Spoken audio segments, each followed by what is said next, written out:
Welcome to Read It and Eat It in the Library, the podcast where we talk about my 3 favorite things: books and food and public libraries.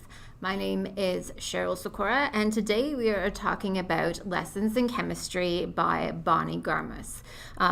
Lessons in Chemistry is a super fun book set in the 60s. It features Elizabeth Zott and her daughter and their life together as Elizabeth tries very hard to make a name for herself in the world of chemistry in the 60s, and the adventures and misadventures they have along the way. Joining me today is my oldest daughter, Ella Sikora. Hello. Thank you for having me. Ella is a 4th-year chemistry student at the University of Saskatchewan. Tell us why you picked this book. I picked this book because when you explained to me the subject involving food, this was the first one I thought of because of the cooking show aspect. But the first time I read it, I remembered just thinking that there's a lot to discuss. There's lots of big topics, and I just really enjoyed this book in general. Yeah, I actually didn't think that I was going to like it, but then I really ended up enjoying it. Why, because the title's like a textbook? Or? I honestly was really offended by the cover, but we'll talk about that in a little bit. Who was your favorite character? My favorite character is probably the dog. Mine too. The dog's name is 630, which is so quirky and fun.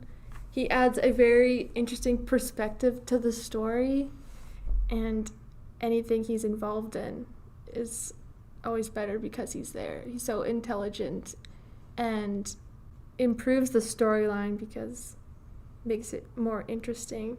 He always helps in the smallest ways. I really enjoyed his inner dialogue. One thing that I've learned is as a family, we imagine our dog having an inner dialogue all the time, and then we say, oh, Django says this, and we narrate his thoughts regularly. Mm-hmm. And that was very similar to the way 630 was portrayed in the book, where he just, he was helpful in chemistry, and he thought he knew what he was doing, and he was participating in the processes, and we imagine our dog doing that in our lives too. And I've recently learned that not everybody does that with their dog. So I think that's why I particularly liked 630. But I don't have a clear picture. Did they ever say what kind of dog he was? I think just ugly is all that I remember. Like a wired hair, ugly dog. Yeah. But also large. Yeah. Yeah. I loved the way that he just took care of Mad the whole time. Like, he just stepped in and he knew his job and his role, and he had sucked at his job as a bomb sniffing dog, but he very quickly became a stellar family dog. So yeah, 630 was one of my favorite characters for sure. So apparently in the 60s, rowing was not a very common thing for women to do, but Elizabeth Zott quickly takes it up at her partner's request. She did not want to. She did not want to. But she loved it. She did. I wonder if she loved it or if it was just a connection that she felt. No, I don't think you can dedicate that much time if you really hate it. Because she talks about how painful it is. Yeah, but sometimes when you really, the pain is part of the enjoyment. Oh, I know. Yeah, I know. I'm a runner, Mom. Yeah, I know. So right at the beginning, there is a quote that says, "As any non-rower can tell you, rowers are not fun." So as someone who has recently taken up rowing, what do you think of that statement? This is true. I wouldn't call myself a rower because I did it for one season. I'm very much a beginner. Everyone that I rode with was really fun. It was a very welcoming, fun community. But I see it because all the rowers I talk to, they take it very seriously. And so as a non-rower, if you got someone talking about rowing, I can see how maybe they're too intense. But I think rowers are awesome. Excellent. I want to be a rower. Sounds great. I don't think it would be horrible, except I would not enjoy getting dumped in there. Well, you don't have to. You could survive without. They said in the book that the 2-person boat is the hardest to not flip or something. They did say that. And is that your experience? Because the 2-person one is like smaller and skinnier than a 4-person one. But if something is going wrong and everything's off balance, there's 2 people controlling. Like in a single, it's very skinny. But if it's going wrong, you can try and control it. But if you don't have good chemistry with your partner... Oh, nice pun there. Yeah. Nicely done. Yeah, good job. I like that. You don't have good chemistry with your partner, you can... I tipped in a double. Okay. I did. Yeah. So right at the beginning of the book, Calvin and Elizabeth meet, and their relationship at the beginning is very contentious. She meets him by stealing his beakers or something like that, and then they quickly fall in love with each other, but neither of them knows. I really enjoyed that scene in the parking lot where they both thought they were being so obvious, and sometimes neither of them. Smart people are not good at flirting. Sometimes I think that is a fair statement. Absolutely. Well, he also puked on her. That was one of the beginning things as well. Yeah, I'm not sure that I could overcome that. I would not. Second impression, they puke on you. How can that form into love? There's no coming back from that, in my opinion, but good job, Elizabeth Zott. So right at the beginning, Calvin says, "Life has never been fair, and yet you continue to operate as if it is, as if once you get a few things straightened out, everything will fall into place. It won't." And I think I like that statement, because I think if lots of people, or if more people kind of had that idea, that life would just get easier for them, that they just get hung up on the unfairness in the world, where really that's not the main point. That's not the goal. I remember multiple times when you were little just saying, life's not fair. It's not going to be. Mm-hmm. It's an important lesson. Yeah, I just like that.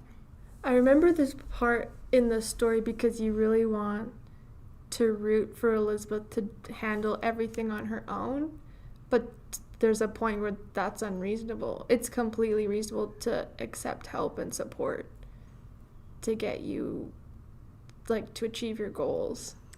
Absolutely. I think that is an excellent point. And I did feel that a little bit when she kept wanting to stand on her own without Calvin. But I just thought, why can't she be happy for him too? His success does not take away from hers. Well, it doesn't, but that's what everyone else is going to do, and she can't control. The paper, or the journals that would accept her papers would assume that Calvin did most of the work, and that's why they would accept her paper or something. Or anything with his name on it, he gets credit for, and she's just there. Yeah, that would be incredibly frustrating. Yeah. So as someone who has also chosen the field of chemistry, was there anything in this story either about Elizabeth or about life in the lab or, chemistry in general that resonated with you? That you, was there oh yeah, I've used that machine, or I hope to use that machine, or anything chemistry that kind of mirrored or mimicked your experience? I think all of the terms that she used, I feel very comfortable with, and I feel good about myself. I'm oh yeah, I deal with that. But maybe I'm just not as mature in the field, but Elizabeth lives her life as chemistry, and obviously I'm doing homework all the time, but I have my lab time and I have my home time. I don't I don't really mix the two. Your life She is not has quite as defined by her- chemistry as hers is. Yeah, like her kitchen is her lab. I think that would maybe stress me out a little bit, thinking about all the experiments and stress that I've had. But what a cool life for Mad, her child, Yeah. to just grow up with somebody who just doesn't have all of the hang-ups and expectations that children must behave like this, or this is the best, just teaching her all the vocabulary and allowing her all the experiences. Mm-hmm. As an only child, I really like that. Mm-hmm. I agree. So Elizabeth, she just refuses to understand things. Like, she refuses to, maybe not understand is not the right word, but maybe accept. Like, she just refuses to say, like, life is like that. And so she talks about, like, it would be just so much easier if they would forget that she's a woman and just remember that she's a human who deserves respect just like everybody else. And I also think that was a super good lesson to learn, and that in the same way as the previous one, life would be much better if more people just rolled that way.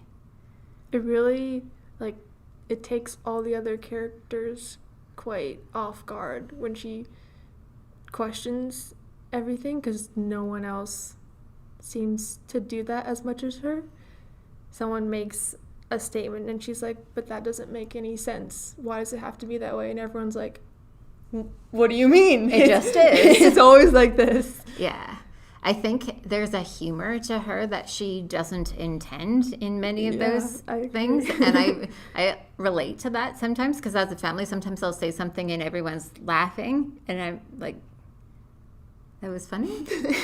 And then I think about it, I'm like, oh yeah, I'm really funny sometimes. But that happens where I'll just make a statement and I'm not intending to be funny, but it just comes out in a different way. Maybe people laugh because it makes them uncomfortable. That could be as well. She's just so intelligent in the way she questions things. It's quite intimidating.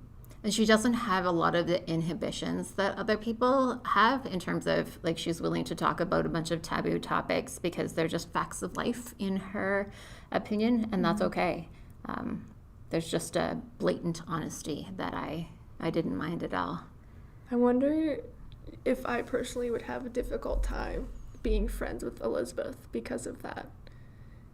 Like, if you were to share something, like a problem or something personal as a friend, and she would treat everything so logically and give you a very blunt, honest answer. I don't think she's not very careful with other people's feelings besides her daughter. That's fair. That's a fair statement. I'm not sure if I would want to be her friend or not. I think she would be a cool acquaintance to have, but I think you would definitely have to be comfortable with a higher level of awkwardness than the average person generally is. I would like her as my lab supervisor because she's a really good role model, and she definitely would challenge me for sure. There's so much to learn from her. Absolutely. So things kind of take a turn in Elizabeth's life, and her partner dies, and she gets fired from the lab, and she has a baby that she didn't plan for and is not completely sure that she wants. And then she ends up with a cooking show on TV where she does a very interesting job of explaining the chemistry of cooking. What an interesting story. Everybody should read this book. It's so fun and quirky. Very quirky. She goes in to complain about somebody's daughter and ends up a couple of days later getting a job out of it. So yeah, things happen. If Supper at 6 was a real show on TV, do you think you would watch it? Absolutely. If I probably wouldn't turn it on myself because I don't randomly watch cooking shows. But if someone told me there's this lady like teaching chemistry and cooking at the same time, I'd be like, where can I watch it? I'm watching it right now. I loved how the audience members loved her and how they were so inspired by her, and they felt respected, and that their intelligence was honored. Even though she didn't talk to them, she just had a way with connecting to the women that were watching her show. There's that one part where the journalist asks someone in the audience like why they enjoy the show so much, and the lady replies, well, I just really appreciate being taken seriously. And I thought that was a really good answer. Somehow it's kind of hard to understand the type of presence and energy that she has as a character from a book, but somehow through like the screen she was able to connect all these women together and make them feel seen. Yeah, I totally agree. If you had your own TV show, what would it be? I would have to brainstorm what it would be called. I feel like maybe I would have a chaotic type of crafting hobby show where I would regularly change hobbies, teach everyone how to do this one craft, and then, next month, we're done with that. We're going to be doing something completely different now. I think I do that regularly right now, change hobbies all the time, and I think lots of people do that, and it'd be fun to do it as a show. I think chaotic crafting would be a very, very fun name. Absolutely. I think I would do something like this, where I would talk about a book, cook food inspired by the book, but then we would actually cook the food and would talk about it as we were that going would be on really good in my kitchen. But our kitchen is never clean enough to invite you in, so we're not going to do that in this moment. So that I am pescatarian, which means I'm vegetarian except I eat fish. There is a very harsh view of vegetarianism that Elizabeth expresses in the book. I want to just read you a quote. She says to an audience member, "What we eat has consequences for other living things. However, plants are living things too, and yet we rarely consider that they are still alive even when we chomp them to bits, crush them with our molars, force them down our esophagi, and then digest them in our stomachs filled with hydrochloric acid." And I just thought that was super great. It took me down a notch because I'm I'm vegetarian or pescatarian, whatever you want to call it, because it has less environmental impact. And I'm just I'm still chomping living things with my molars. Just get off your high horse there, because at least when you're eating meat, the animal is dead. Where your vegetables, they can still be living. Yeah, it's true. When you eat them. So I had never really thought about it in that way, but I thought it was... I don't know how she says things it's just an intellectual slap to the face with her sentences. You're just geez. I love that. So were you satisfied with the ending? What do you think is going to happen with Elizabeth and Avery and Mad? The ending was really sad, really interesting. It kind of changes the theme of the entire book because we've had so much chemistry, we've had so much women in STEM type themes, feminism, the role of women, and then the last bit, you realize this whole time it's been about family and what family means to you and the role of families and relationships. It was kind of overwhelming, all that went down at the ending, and really heartbreaking because so many things went wrong in Calvin's life. And how did that all happen? Yeah, and he had a chance to fix it, but all of the people with bad intentions masked one person who is writing to him with good intentions. Yeah, maybe we should we say what happened? Sure. Basically, Calvin's mom was told, after she gave birth, was told that he died. He got put up for adoption into, I think, a good family. Those parents died in a car crash. Mm-hmm. He got taken... then he got taken in by his aunt, but then she died too. Some other freak accident. And then he ended up in a school for boys where he did not have a super great life. No. And then somehow his biological mom found out he was alive and tried to find him. She sent her coworker, and the minister at the boys' home was so desperate for money that he lied and said that Calvin was dead in order so that they would start a memorial fund. So then his real mom thinks that he's dead. And he finds out that this guy came and gave money, and he assumes that that's his dad, right? Yeah, and so then he was Calvin filled with hatred because he thought he was abandoned there, and he couldn't understand why.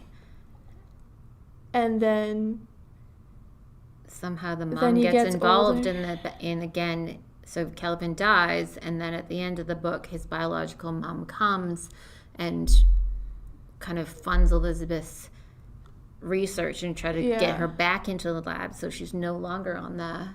So the mom is able to reconnect with Elizabeth and then her granddaughter, but never with Calvin. Right, and Elizabeth had a complicated family situation as well. Yeah. So I would like to think that it's going to be a happy ending, but when you have your whole family history is so sad and complicated and heartbreaking, I'm not sure that there is a family-oriented happy ending for them, because they've just got so much history. We know that Elizabeth, her daughter Mad, and Harriet, and Walter, and Amanda, they're kind of a family of their own. But including, what's the biological mom's name? Avery. Doesn't she mention that she has to leave in 2 days or something? It's already kind of hinting that she's not going to be around all the time. We're going to cautiously give them a happy ending and call it good at that. Well, honestly, so much has gone wrong in Elizabeth's life. Does Elizabeth have a good life? It depends on your perspective. I wonder what she would say. She would have some sort of scientific formula to calculate what a good life actually means. Yeah. Yeah, you're right. So I would like to end this first portion of the show by talking about the cover. What do you think?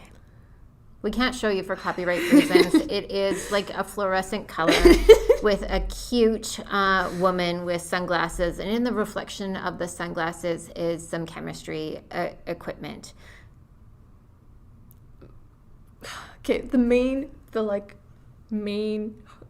heartbreaking moment in the story for Elizabeth is the magazine article that completely just disregards her as a scientist and decides that to present her as a housewife, as a cook, as a not very good mom, all these things. That's the main heartbreaking thing. And then on the cover of the book, she's not really displayed as a scientist either. That's why I cartoon woman. I hate the cover, because I think it was everything that Elizabeth wouldn't want, and it's just a demonstration that this book was set in the 60s. It's 60 years later, and this is the kind of thing that we're still doing to women to sell books. It aligns very well with the story. It does, but I just want to say, I feel like we want more progress in this world. So I think... Well, we know that the author probably didn't have much control. So that's also a thing. So it's the marketing team. Come on, marketing team. Do better. The book was great. The cover was not. So for the second part of our podcast today, we are attempting to make siphon coffee, which is not exactly the way that Elizabeth made coffee in her chemistry lab that used to be a kitchen, but we think it's pretty close. And so we have a butane burner under here, and we're just waiting for this to almost boil. We're going to put this thing back on. Okay, so the water is going to be sucked somehow from the bottom container up into the top. Okay, so it's working, it's coming through. So then we're just gonna wait until all of the water gets sucked into the top. We are going to pour in the coffee grounds, remove the heat. And then gravity will pull it back down. And then it's just as simple as gravity. Yeah. Okay. And the filter keeps the grounds from. Oh boy. Oh, wait, we have to take the heat off before we put the coffee in. Well.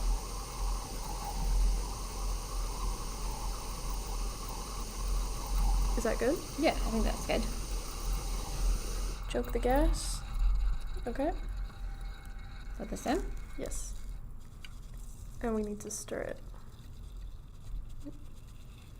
Okay, give it a stir. Oh.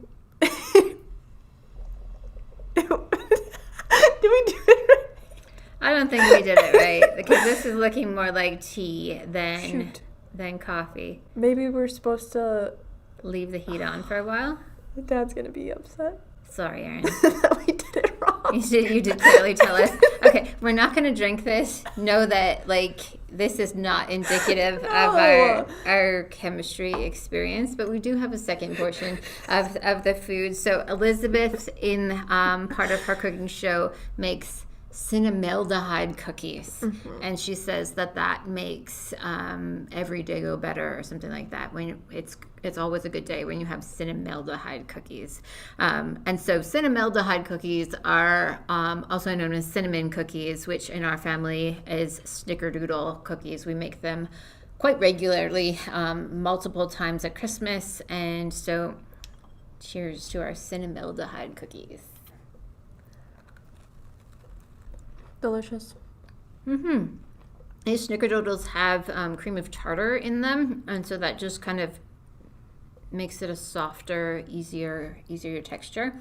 All right, well, slightly failed coffee experiment. I did watch a YouTube video. Maybe I just got too nervous. We definitely did something incorrect because it should have stayed up in here longer. So I think probably we were supposed to boil it. Could keep boiling it. I think we turned the heat off too fast.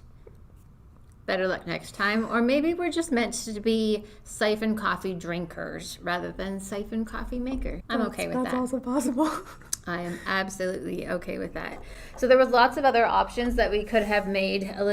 Elizabeth is known for lasagna, chicken pot pie, brownies, breakfast muffins, buttery zucchini, eggplant, spinach casserole. Oh, she had a recipe for poison. That was such a good part. The poison mushroom casserole. She was encouraging the feminist movement by slightly hinting on how to kill people.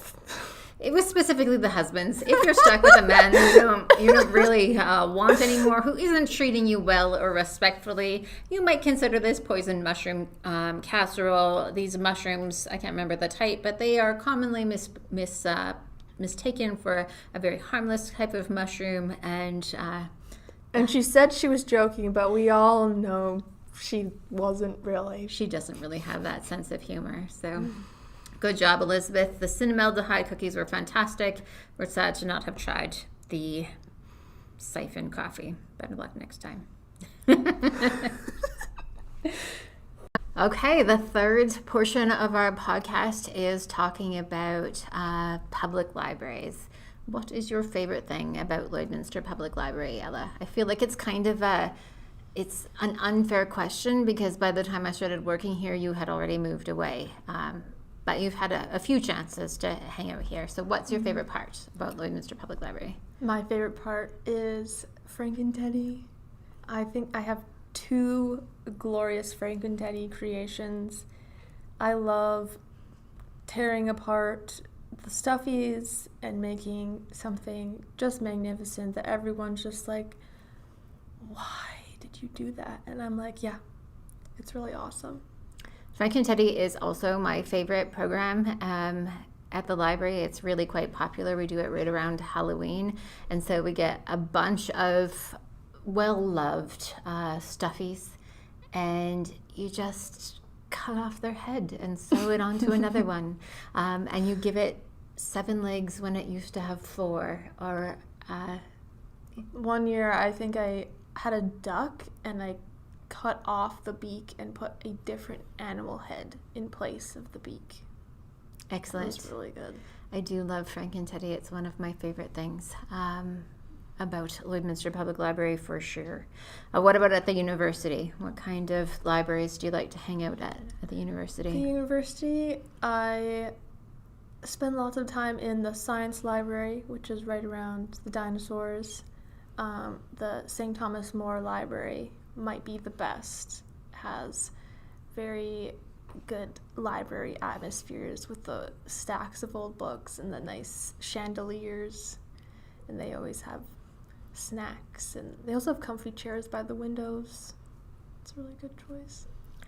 When I was in university, I spent a lot of time at the Campion College Library, which is the U of R affiliate to the St. Thomas More Library, and it also had comfy chairs and just a good academic environment. You just felt like you were really living the university life when I was studying there. I really liked hanging out there.